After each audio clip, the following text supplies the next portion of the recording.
이 시간에 주시는 하나님의 말씀은 누가복음 4장 18절, 19절 두 절의 말씀입니다. 우리 다 같이 한 목소리로 함께 봉독하도록 하겠습니다. 주의 성령이 내게 임하셨으니 이는 가난한 자에게 복음을 전하게 하시려고 내게 기름을 부으시고 날 보내사 포로된 자에게 자유를, 눈먼 자에게 다시 보게 함을 전파하며 눌린 자를 자유롭게 하고 주의 은혜를 전파하게 하려 하심이라 하였더라. 아멘.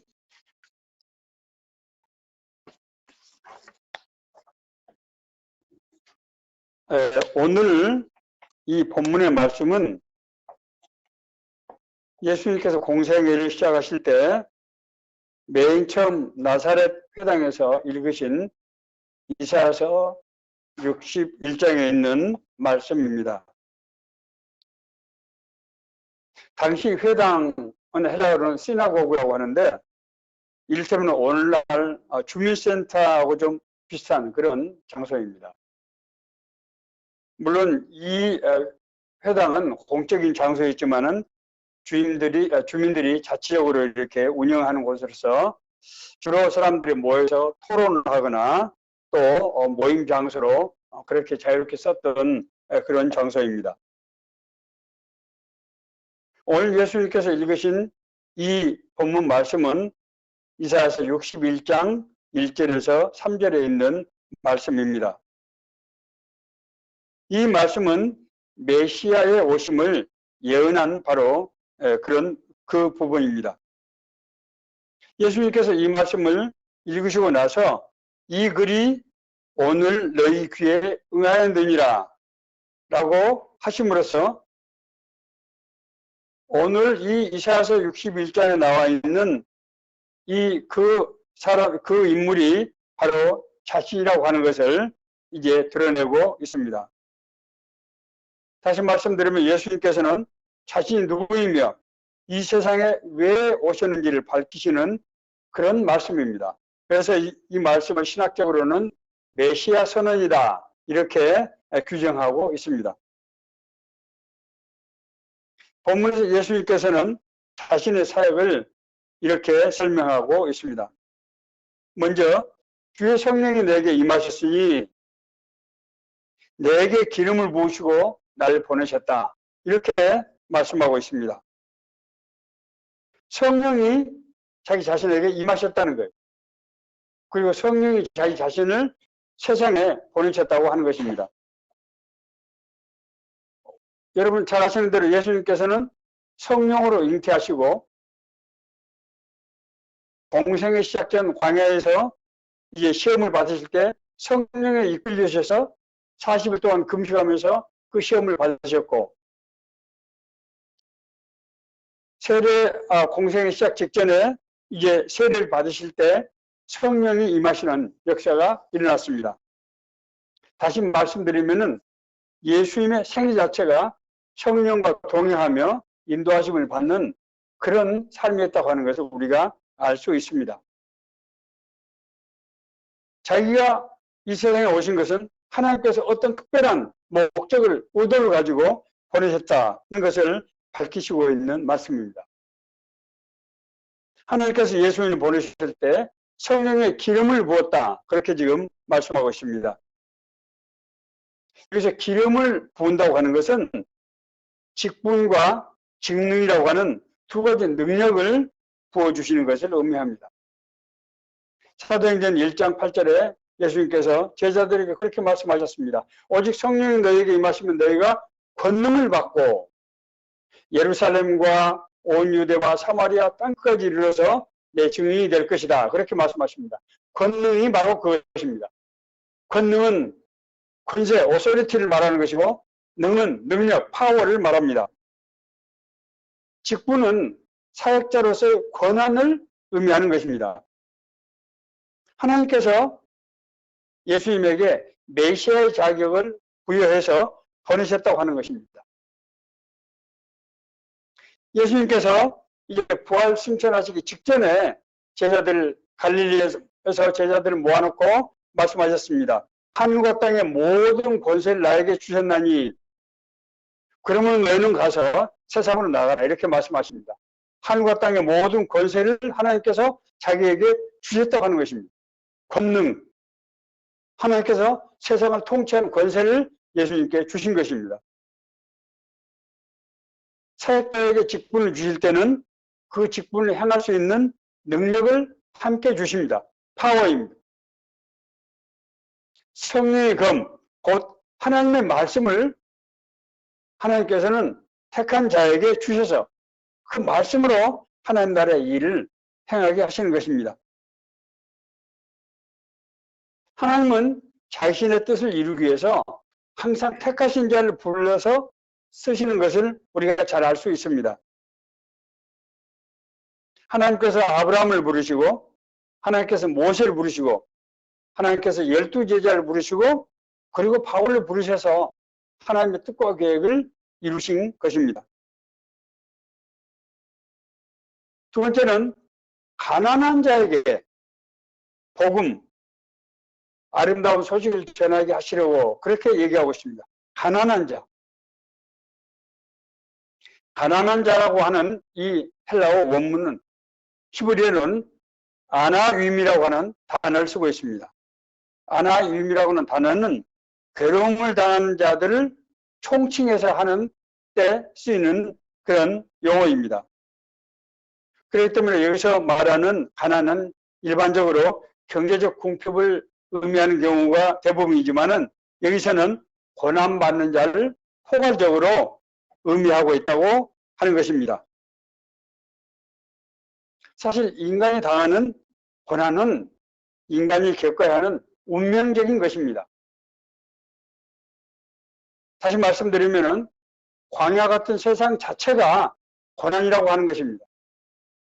그렇기 때문에 가진 자나 가지지 못한 자, 지식이 많은 자나 지식이 많지 않은 자나 높은 자나 낮은 자나 다들 고난의 삶을 살게 마련입니다. 뭐 영국 속담에 먼데 잔디는 푸르게 보인다, 뭐 이런 말이 있다고 하는데, 우리가 다른 사람들, 뭐 높은 사람들, 또 뭐 돈 많은 사람들, 또 굉장히 건강한 사람들, 또 무슨 여러 가지 뭐 좋은 친구들, 버스를 가지고 있는 사람들, 이런 사람들은 인생이 정말 행복으로 일관할 것 같지만은 그분들의 삶 안에 깊이 들어가 보면은 고난이 없는 사람이 없다고 하는 것을 우리가 알게 됩니다. 고난은 그래서 정말 누구든지 피하고 싶고 정말 가까이 하고 싶지 않은 그런 악입니다. 자, 그런데 오늘 예수님께서는 가난한 자에게, 그 고난을 당하는 자에게 자기 자신을 보냈다고 말씀하고 있습니다. 고난은 악이고 아무도 고난당하는 것을 원치 않지만은 역설적으로 그 고난받는 자가 하나님 앞으로 인도함을 받게 된다고 하는 그런 사실을 지금 말씀하고 있습니다. 하나님은 고통을 당하는 자, 고난당한 자를 불쌍히 여기시고 자비를 베푸시기를 기뻐하시는 하나님이십니다. 그래서 예수님의 초기의 사역을 보면 대부분 고난의 문제를 해결하는데 초점이 맞춰져 있는 것을 볼 수 있습니다. 마태복음 4장 이후에 읽어보면 예수님께서 고난당한 자들에게 이적을 행하는 기사가 끊임없이 반복적으로 나오고 있는 것을 볼 수 있습니다. 이 세상 가운데서 고난당하는 우리 하나님의 자녀들에 대한 하나님의 자비와 긍휼의 표현입니다. 뿐만 아니라 예수님께서는 심령이 가난한 자가 하나님 나라에 합당하다. 의로 인해서 핍박을 받는 자가 하나님 나라에 합당하다. 이렇게 고난당하는 자가 하나님 나라에 합당한 자라고 하는 것을 말씀하고 있습니다. 바울 사도도 정말 바울 사도한테 이런 위대한 사도도 고난의 멍이가 너무너무 무거웠던 것 같습니다. 그래서 하나님께 3번씩이나 기도했어요. 3번씩 기도했다고 하는 것은 뭐 3번 연속해서 기도했다는 뜻이 아니고 한 번 기도했는지 6개월이 걸리는지 1년이 걸리는지 알 수 없죠. 자기 자신의 고난의 문제를 가지고 하나님께 계속 기도를 한 겁니다. 그런데 하나님께서 응답을 안 해주세요. 그러니까 일단 포기했다가 그래도 또 그런 대로 살아가다 견딜 수 없어서 또 한 번 기도를 하고 두 번째 기도를 해도 하나님께서 응답이 없으시고 세 번씩 기도를 하신 겁니다. 그런데 세 번 기도할 때 하나님께서 그런 응답을 주셨어요. 내 은혜가 너에게 족하도다. 왜냐하면은 내 능력이 약한 데서 온전해지기 때문이다. 우리의 약함이 하나님께서 우리에게 찾아오시는 그 접점이 된다고 하는 거예요. 참 역설입니다. 하나님께서는 세상의 악을 일방적으로 없애시는 않지만은 그 악 가운데서 고통당하는 사람들, 그 고난당하는 사람들과 함께 하시면서 우리 마음속에 하나님의 은혜를 덧입게 해서 고난이 더 이상 고난이 되지 않도록 그렇게 하신다고 하는 것입니다. 네가 고난 가운데 있을 때 나의 능력, 나의 은혜가 너에게 풍성하게 역사한다고 하시는 말씀입니다. 우리는 심령이 가난한 것을 힘들어하지만 하나님께서는 심령이 가난한 자를 찾아오시는 것입니다. 그렇기 때문에 오늘 말씀에 고난당하는 자는 마음이 상한 자, 포로된 자, 눈먼 자, 그리고 눌린 자를 총칭해서 하는 말씀입니다. 자, 오늘 본문에 나오는 포로된 자는 어떤 사람입니까? 역사적으로는 이스라엘 백성들이 예굽의 포로와 바벨론 포로에서 하나님께서 회복시키신 것을 말씀하고 있습니다. 그러나 이는 동시에 죄로 인해서 포로된 사람들, 악령에게 포로된 사람들, 그런 사람들을 포함해서 말씀하고 있습니다. 예수님께서 마태복음 9장 2장에 보면은 중풍병자를 고치시면서 내 죄가 사함을 받았느니라 라고 말씀하십니다. 우리가 구원받을 때 죄의 포로, 악령의 포로로부터 우리가 자유롭게 된다고 하는 것입니다. 중독된 자, 악의 포로된 자들이 구원받고 거듭남으로 자유롭게 되는 그런 은혜를 누리게 되는 것입니다. 마태복음 8장에 나오는 가다랴 지방의 무덤에 있는 두 남자가 있었습니다. 이들은 악령의 포로가 되어 있었어요. 예수님께서 그 악령에 쫓아낼 때 이들이 자유롭게 되어서 동네에 들어가서 내가 메시아를 만났다고 그렇게 소리를 칩니다. 눈먼 자는 육신의 눈이 먼 사람, 그리고 영적인 눈이 멀어서 하나님을 알지 못하고 하나님의 은혜를 알지 못하는 자들을 말씀하고 있습니다. 예수님께서 실로암 목가에서 나면서부터 소경된 자를 눈에 진흙을 발라서 눈을 뜨게 하셨습니다. 이는 영적으로 눈먼 자를 우리가 포함하고 있는 것입니다. 영안이 열리지 않으면, 영적인 은혜가 우리에게 임하지 않으면 우리는 하나님을 알 수 없고 하나님 나라를 맛볼 수 없게 되는 것입니다. 눌린 자입니다. 눌린 자. 전쟁에 포로된 사람들, 사회적으로, 제도적으로, 인격적으로 눌린 자들, 특별히 성경에 자주 등장하는 여성들, 과들, 과부들, 압제받는 사람들, 이런 모든 사람들로 예수 그리스도를 통해서 자유롭게 된다고 하는 말씀을 주고 있는 것입니다. 세 번째로 복음을 전하게 하시려고 라고 말씀하고 있습니다. 복음은 아름다운 소식이고 기쁜 소식입니다. 왜 아름다운 소식이고 복음이 기쁜 소식인가 하면은 이사야 선지자가 한 이 예언은 바벨론 포로로부터 70년에 만에 귀환을 예고하는 것이기 때문입니다. 생각해 보세요.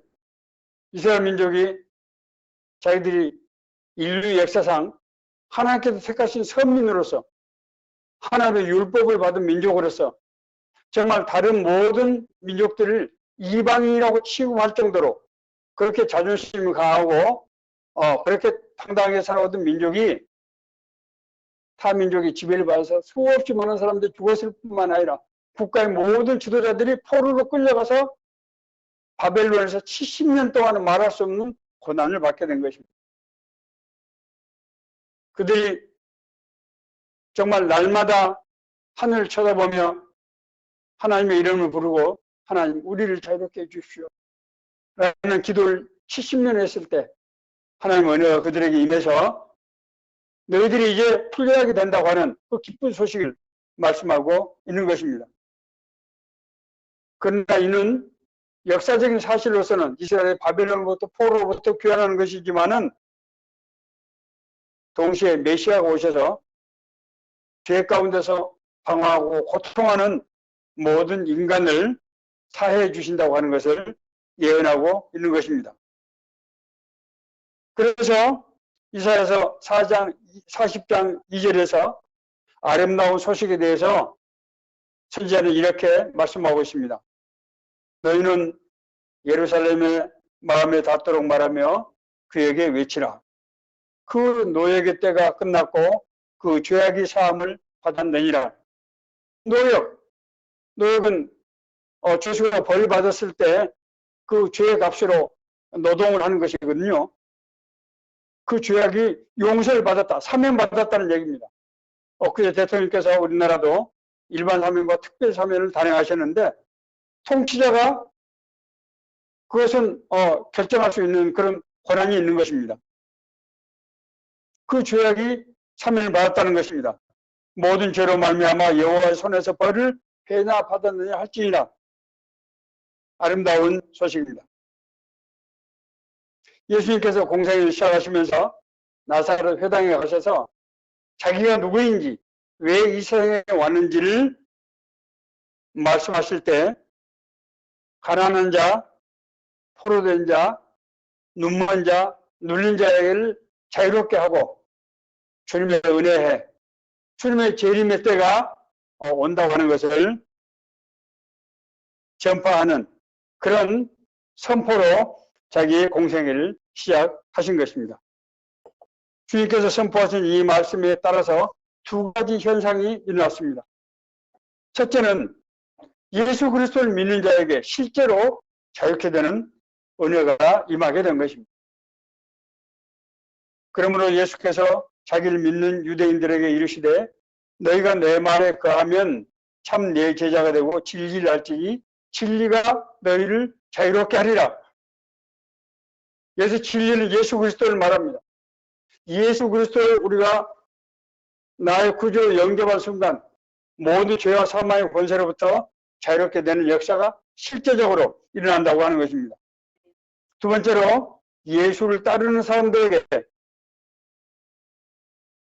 모든 매인 자, 눌린 자, 포로된 자를 자유롭게 한 그 예수님의 능력이 그들에게도 나타나서 그들이 작은 예수가 되어서 그들을 통해서 많은 사람들이 자유롭게 되는 그런 역사가 일어났다고 하는 것입니다.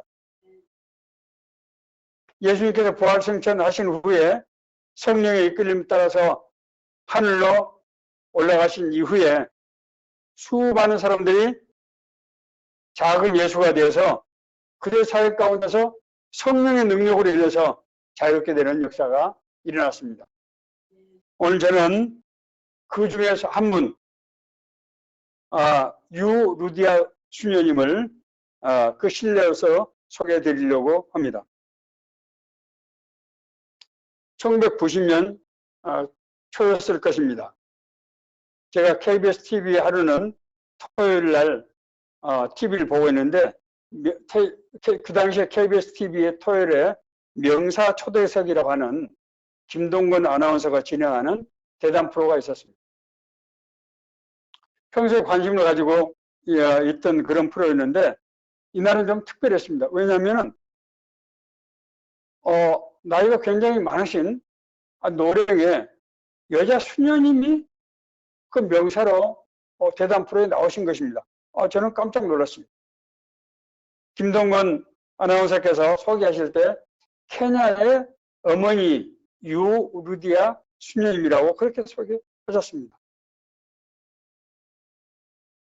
수녀님은 1968년도부터 케냐에서 20년 동안 아프리카 의료 선교를 하시다가 정년이 되어서 귀국하게 되는데 KBS에서 그분의 삶을 소개하기 위해서 명사 초대석에 초청을 하게 된 것입니다. 오늘 이 누가복음 4장 18절 19절에 있는 말씀이 바로 그 수녀님을 사역자로 케냐의 선교사로 가게 하신 결정적 말씀이었습니다. 그래서 그날 그 프로를 통해서 들은 의료 선교사로서의 수녀님의 삶과 본문 성경 말씀이 저에게 큰 울림이 되었고, 그 후로부터 그 말씀과 그 수녀님의 삶이 저의 삶에 상당한 영향을 미쳤다고 생각이 됩니다.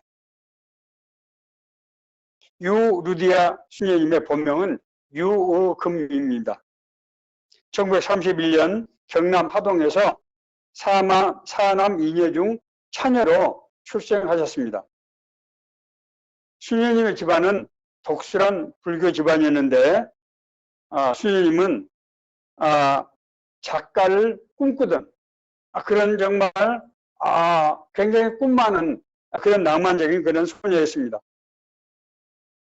이 유금은 대학에 가서 국문학을 전공하고 싶었습니다. 그런데 여러 가지 일이 자꾸 이렇게 서로 엇갈리고 여러 가지 뭔가 뜻대로 되지 않았습니다. 특별히 가족들과 주변의 사람들이 공부를 잘해서 그랬던지 의과대학을 가도록 그렇게 권면하는 것이었습니다. 그래서 그분들의 뜻에 따라서 수도 여자의대, 오늘날로 말하면 고려대 의대 전시입니다. 거기에 들어가게 되었습니다. 유금은 수도 의대에서 공부를 하는 과정에서 부산에 있는 일신 기독병원에서 인턴 과정을 받게 되는데, 이때 호주 선교사 호주 선교사의 딸은 헬렌 맥켄지 박사를 만나게 되면서 그 운명이 완전히 달라지게 되었습니다. 호주 태생인 이 맥켄지 박사는 일신 기독병원의 설립자로서 한국 전쟁 이후에 피폐해진 한국 땅에 남아서 의료 시를 베푼 여성 의사입니다. 맥켄지 이 박사의 삶을 옆에서 보면서 유금은 어려움을 돕는 데 내 일생을 바치겠다 라는 그런 생각을 품게 되었다고 합니다. 박사를 만나고 난 후 유금은 1959년 28세의 나이에 미국으로 가서 산부인과 레지던트를 밟게 되는데, 그 과정에서 필리핀에 있는 메리놀 수녀로부터 아프리카 케냐에서 의료 선교사를 찾는다는 서신을 받게 되었습니다. 당시에 한국에서 한국 실정에 여의사가 탄생했다고 하는 것은 아주 대단한 소식이었고, 그래서 가족들의 기대가 아주 대단히 컸던 것 같습니다. 가족들은 유금이 이제 미국에서 귀국하면 바로 병원을 개업할 수 있도록 모든 땅까지 사놓고 이제 준비를 하고 있었는데, 유금의 마음이 아무리 기도를 해도 이 자기 고향에 가서 병원을 할 그런 생각이 나지를 않는 것입니다. 또 뿐만 아니라 본인의 간증에 의하면은 그때 수련의하는 과정에서 미국에서 사랑하는 한 남성을 만나게 됐는데, 이 남성은 유금과 계속해서 결혼을 하자고 이제 재촉을 하는 그런 상황이었다고 합니다. 유금은 여러 날 기도 끝에 이제 모든 것을 뒤로 하고 케냐 선교사 행을 선택하였습니다. 1960년에 영국으로부터 독립된 케냐는 당시 의과대학이 단 한 곳에 있었는데 1년에 배출한 의사 수는 고작 한 20명 정도였다고 합니다.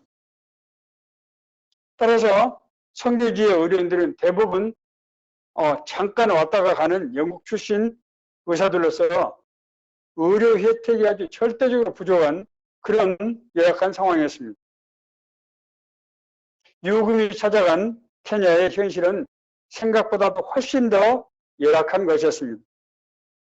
환자들의 대부분은 영양실조, 폐병, 설사병, 나병 등으로서 이른바 후진국병인데 환자가 아닌 사람이 거의 없을 정도였고 이를 돌볼 의사도 또 의료시설도 없는 그런 정말 황무지 같은 곳이었습니다.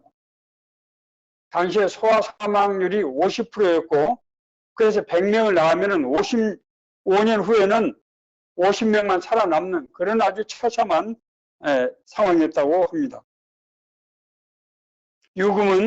유수녀님은 그곳에서 자신의 모든 것을 바쳐서 환자들을 치료했습니다.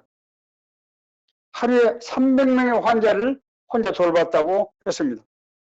그리고 수술이 있는 날엔 화요일, 목요일에는 하루 종일 수술실에서 나올 수가 없었고 전기도 없고 물도 없고 먹을거리도 넉넉지 않은 곳에서 수녀님은 사막이나 케냐의 오지만을 돌면서 사람들을 치료했다. 그렇게 증언했습니다. 그러나 수녀님은 이렇게 말했습니다. 그곳 사람들은 순진하고 착합니다.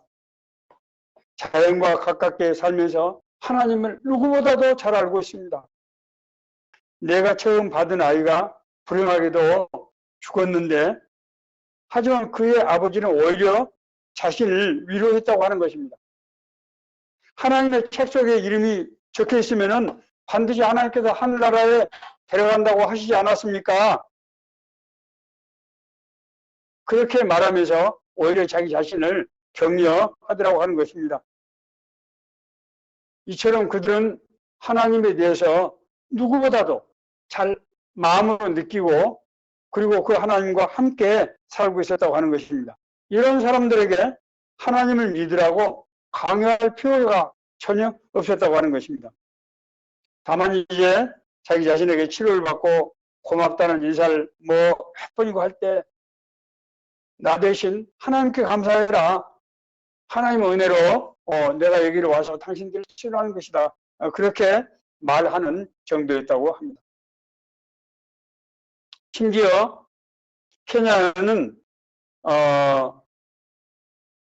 아랍의 영향으로 회교도가 굉장히 많은 곳이었는데도 불구하고 그 원주민들이 워낙 하나님과 그런 가까운 그런 삶을 살고 있었기 때문에 한 번도 자기는 있을 때 그런 아랍과 기독교와 종교적 갈등을 한 번도 경험해 본 적이 없을 정도였다고 합니다. 수녀님은 생명을 구하지 않은 신생아를 8년 후에 다시 만났던 때를 케냐에서 정말 겪었던 그런 감동적인 일로 회상했습니다. 아이가 학교에 들어갔다 오면서 자동차로 9시간 걸리는 곳에서 아들 데리고 한 어머니가 찾아와서 감사 인사를 했다고 하는 것입니다. 그 케냐 같은 상황에서 9시간 차를 몰아서 거기까지 와서 아마 그 어머니는 큰 돈을 들여서 아마 그렇게 왔을 것입니다. 이와 같은 기쁨과 감동이 아프리카에서 힘든 생활을 이기는 원동력이 됐지만은 정말 그럼에도 불구하고 우기와 건기를 반복하는 아프리카 날씨는 우리 봄, 여름, 가을, 겨울이 있는 정말 사계절이 뚜렷하고 정말 아름다운 고국에 대한 그리움이 정말 너무너무 힘들었다고 합니다. 뿐만 아니라 케냐는 일부 다처제를 그 당시에 유지하고 있었는데 대개 한 남자가 아마 4명에서 한 5명 정도의 부인을 거스린다고 합니다. 문제는 그렇기 때문에 여성들에 대해서 굉장히 사회적으로 정말 대접이 바르지 못한 그런 상황이 심지어 이제 제왕절개에 수술을 해서 수혈해야 되는 상황인데 남편이 수혈을 거부해서 정말 문제가 발생하는 그런 일이 비일비재했다고 합니다. 정말 한밤에 이 밤중에 기온이 섭씨 30도를 오르내리고 풍토병이 넘쳐나는 정말 케냐 오지에서 처절한 한계 상황을 극복하면서 20년 동안 원주민들에게 의술을 베푼 수녀님을 원주민들은 마마웨뚜, 우리들의 어머니라고 그렇게 부르고, 케냐에서는 루디아 수녀님을 케냐의 어머니라고 그렇게 언론을 쓸 정도로 그렇게 존경을 받은 그런 분이었습니다. 대담 시간이 다해갈 무렵 진행자였던 김동건 아나운서가 수녀님에게 질문을 했습니다. 수녀님, 그 험한 오지, 극한 환경, 그리고 고국에 대한 한 번도 못 왔어요. 생각해보세요. 케냐에서 그 당시에 한국으로 해서 얼마나 많은 비용이 들고 그 의사가 자기밖에 없는 상황에서 어떻게 올 수가 있겠습니까? 20년 동안 한 번도 와보지 못한, 부모님이 돌아가셨어도 와보지 못한 그런 외로움, 그런 어려움 속에서 수녀님을 견디게 한 힘은 무엇이었습니까? 라는 질문을 했습니다. 그때 수녀님은 눈을 지그시 감고 제가 지금도 잊지 못할 그런 표정으로 성경 말씀을 봉독하셨습니다. 주의 성령이 내게 임하셨으니 이는 가난한 자에게 복음을 전하게 하시려고 내게 기름을 부으시고 나를 보내사 포로된 자에게 자유를, 눈 먼 자에게 다시 보게 함을 전파하며 눌린 자를 자유케 하고 주의 은혜를 전파하게 하려 하심이라. 저는 그때부터 이 말씀을 마음에 품게 되고, 나도 저 스님처럼 하나님을 알지 못하기 때문에 혼돈하며 방하며 고통하는 사람들, 또 가난한 사람들, 그런 사람들을 위해서 쓰임받는 그런 삶이 되었으면 좋겠다, 그런 마음을 품게 되었습니다. 어제 우리는 감격적인 성탄절을 맞이했습니다. 우리가 특별히 어제 성탄절에 감격한 것은 성탄절을 공휴일로 생각하고 하루를 더 노는 그런 우리 외부자가 아니라 아기 예수 그리스도의 오심으로써 우리 삶의 고난과 죄악 가운데서 자유케 된 그 당사자였기 때문입니다. 뿐만 아니라 그 은혜를 받은 우리 삶 속에서, 우리 삶 가운데서 하나님께서 권세와 능력을 주셔서 우리가 원하기만 하면, 우리가 마음만 들이면은 그들도 우리처럼 자유케 되는 그런 복음을 이제 영접할 뿐만 아니라 그들이 포로된 자, 가난한 자, 눌린 자, 눈먼 자 같은 그런 정말 고난의 삶 가운데서 자유를 맛볼 수 있는 그런 시혜를 베풀 수 있는 그런 우리가 자격을 받게 되었다고 믿기 때문입니다. 오늘 이제 2021년 12월 26일 이제 금년을 보내는 마지막 주일이 시작되는 첫날입니다. 오늘 주시는 이 누가복음 4장 18절 19절에 있는 말씀이 우리 삶에 주시는 하나님의 은혜의 말씀, 우리를 인도하시는 말씀이 되기를 간절히 바랍니다.